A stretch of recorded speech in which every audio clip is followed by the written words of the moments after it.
And another fascinating aspect, I think, is the Steelers and Tomlin getting his contract again. Yep. And what Arthur Smith can do. He's a sort of an outside, if you will, guy coming in offensively.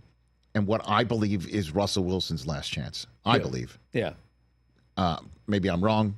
No, I agree with that. Yeah. Last chance to start. To be like the established starting quarterback, Right. yes. And to not only start in this league, but last chance to start for him rebuilding a path to the Hall of Fame. Right. Like that is what I believe is on the line here for a team that has young stars in the toughest division in football. Right. Am I wrong? That's the way I'm seeing this I thing think, here. I mean, like, how many years have we had where, like, people would pick a Mike Tomlin team to finish last in that division, he wouldn't blank. And that's not a commentary on Tomlin or the Steelers, just how strong the division is. Sure is. I mean, the Browns with, 5 different quarterbacks went to the playoffs last year. The Bengals were in the Super Bowl 2 years ago and were really competitive even without Joe Burrow last year.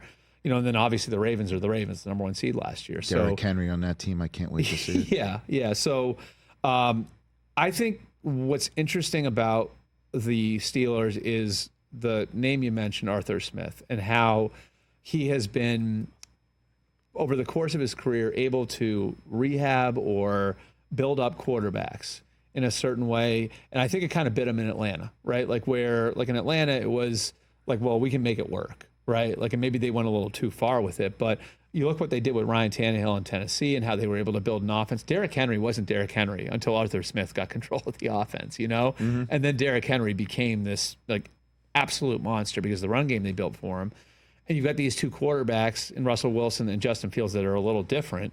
And how do you use them? You know, and I think the addition of Justin Fields to the room is really interesting too, because so many of the questions on Russell are personality based, right?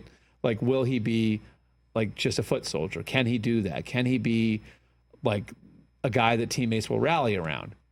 Well, Justin's not perfect, but Justin's like militaristic with his approach. You know what I mean? Like, well, yes, sir, no, sir.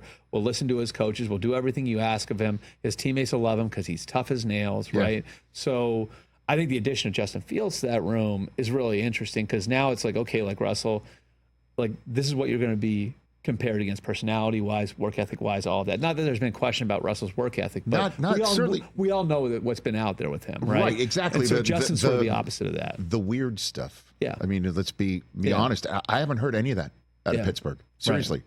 Like nothing, not like different offices, different this, different that. Yeah.